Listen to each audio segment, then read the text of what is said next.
Teddy Riley, Aaron Hall, and Timmy Gatling came together in the late 80s to form Guy, an R&B singing trio that displayed traditional soul vocals over hip-hop beats, creating a never-heard-before sound dubbed New Jack Swing. They went on to achieve numerous hits as well as inspire a crop of other groups and solo artists to embrace the new music genre. Behind the scenes, though, things had already started to fall apart from the very beginning and only got worse as time went on, until it all came to an abrupt end. Teddy and Timmy grew up close childhood friends, living just 5 blocks from each other in the Harlem section of New York City. They got their first taste of fame in 1984 as members of Kids at Work, a New Edition-inspired teen pop trio. Unlike New Edition, though, the members of this group wrote all their own songs and played their own instruments. Teddy on keys, Timmy on bass, and Curell Henderson as the lead singer. Teddy's also considered a child prodigy since the age of 5 for his impeccable ear. They grew up listening to a diverse mix of soul, funk, go-go, gospel, and hip-hop, but the Kids at Work project aimed for safe, radio-friendly R&B. The group's single, Singing Hey Ya, got major spins on New York City's R&B stations. The group released 1 album, but the label dropped them after their manager, Gene Griffin, got locked up on drug charges.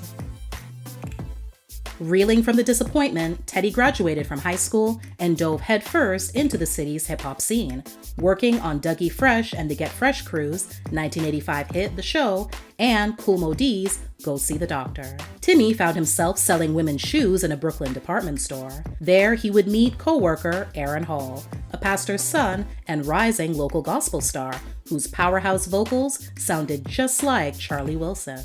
As soon as Aaron opened his mouth to sing, Timmy knew he had something special. They immediately quit their retail jobs and started writing. Some songs even turned into early versions of several Guy tracks. Timmy then approached his old friend Teddy to ask for help producing the songs. At the same time, he also tried to get him to actually join the group. At first, Teddy wasn't feeling it since he wasn't very confident about his singing ability, but eventually he came around and Guy was born.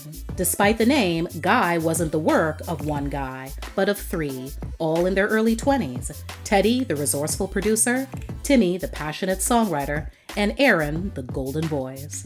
Over the next few months, they spent their time writing and recording in Teddy's apartment, landing a deal with Andre Harrell's up-and-coming label, Uptown Records, and reconnecting with Gene, their old manager, who'd recently come home after serving 2 years in prison. Hooking back up with Gene was essential for Teddy, especially since Gene had such a gangsta rep, and Teddy felt he would be safe from being taken advantage of by others under his protection. Teddy didn't want a repeat of the experience he'd had co-producing Keith Sweat's 1987 Make It Last Forever album. As super successful as the project was, Teddy only walked away with a $1,500 paycheck. Gene may have protected Guy from outside threats, but he also demanded control.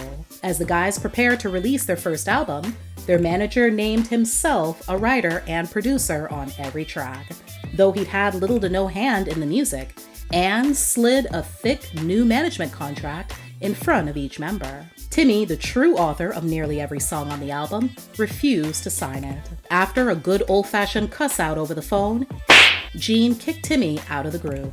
In a 2021 interview with Halftime Chat YouTube channel, Timmy admitted that he cried like a baby that day, plus a couple more after that, because he was so hurt.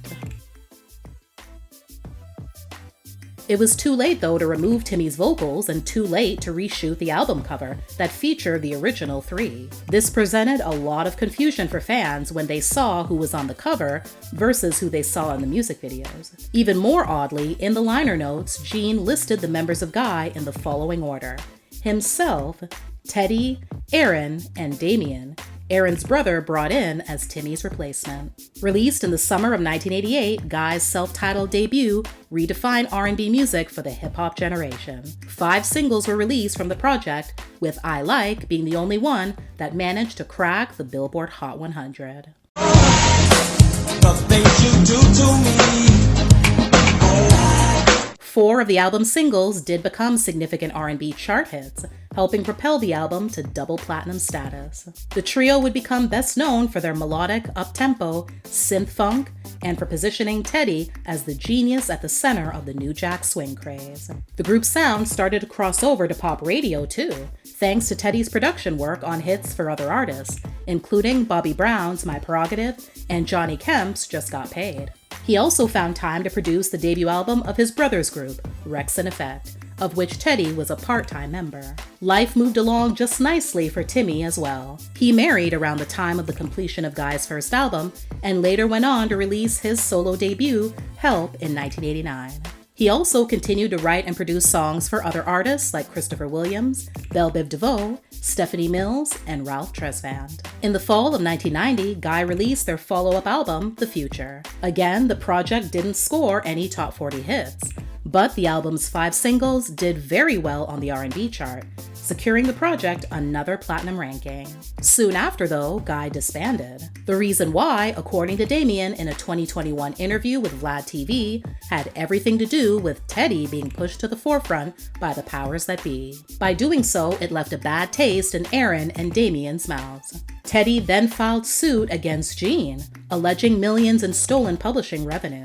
As a result of Gene's shady business dealings, Teddy found himself in a major financial hole. Through a series of blessings, though, from being offered his own label to getting to work with the king of pop himself, Teddy was quickly able to get back on his feet.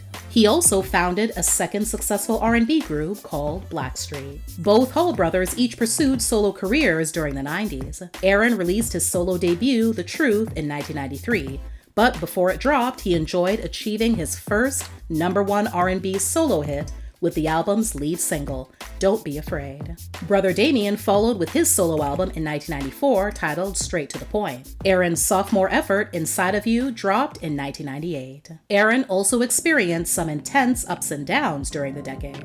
In 94, his son, also named Aaron, died shortly after birth and serves as the inspiration for his hit, I Miss You.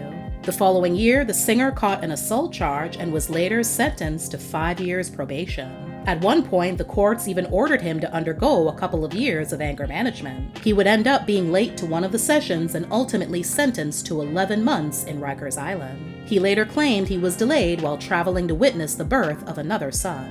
As if all that wasn't enough, many years prior, Aaron's also survived being the victim of a shooting and a stabbing, as well as bearing witness to his mother getting run down by a drunk driver on Christmas Day.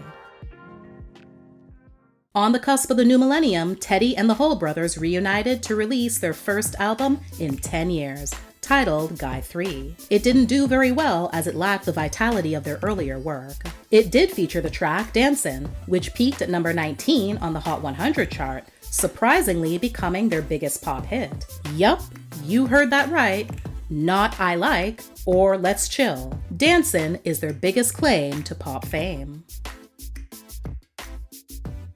The group disbanded again soon after, but reformed periodically from 2005 onwards. According to Damion, as he relayed to YouKnowIGotSoul.com in a 2020 interview, things were kosher between the guys during this period, especially when he and his brother toured as Guy while also doing some shows with Teddy and Blackstreet. Also in 2005, Aaron released his third album, Adults Only, the final album. In an interview with MTV, he explained his decision for naming the album the way he did by claiming that he hadn't gotten his props from his peers in the industry, as well as the media, so he was going to make this project his last. However, in the same interview, he admitted that plans had changed. He would return to the music scene, but under a new persona called E. Kane. That project never surfaced. In 2009, he went to the dogs. Literally. A video was released on social media called Aaron Hall's Dog Rehab. In it, filmed very much like a reality show, he shows off his dog training skills while working with various clients. A longtime dog lover, eagle-eyed fans will recall that Aaron has had them featured in many of his music videos. Then in 2014, Teddy officially announced on his Instagram that he was reuniting with Guy. The timing of the post was quite interesting, since it came just 1 month after Aaron did an interview with Vlad TV that went viral for all the wrong reasons. In it, he called Teddy a square nigga boasted about his historical dick and how everyone from Puffy to Jodeci had seen it in action, and probably most infamously bragged about how easily he bedded video vixen Gloria Velez, and claimed that she was so enamored that she tatted his name above her honeypot 3 days later. A 30-something Aaron actually began dating Gloria when she was just 16. He would also become the father of her son, also named Aaron, the very child whose birth he blamed for making him late for his anger management class. As an aspiring rapper and model, Gloria got her start in the entertainment industry as a popular video vixen, appearing in such videos as Jay-Z's Big Pimpin', Ja Rule's Holla Holla, and Jagged Edge's Where the Party At. After that Vlad interview, Gloria let it rip about her relationship with Aaron. She described him as a deadbeat dad who was abusive to her and accused him of having a drug problem. She even lit him up on a diss track called Eulogy. Aaron denied all of his baby mama's allegations and claims that he tried desperately to get in contact with her to pay child support, as well as see his son that he hadn't seen in 15 years. Today, Timmy stays busy working mostly in an administrative capacity in the industry as the vice president of urban music for Pop Life Global. As for whether or not the world will ever get another Guy album, the answer Damion gave in the same YouKnowIGotSoul.com interview in 2020 was yes.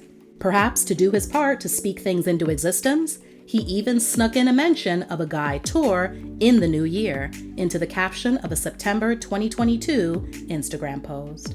His relationship with Teddy also appears to be a positive one, as he was in attendance at his groupmate's 2022 birthday party in October.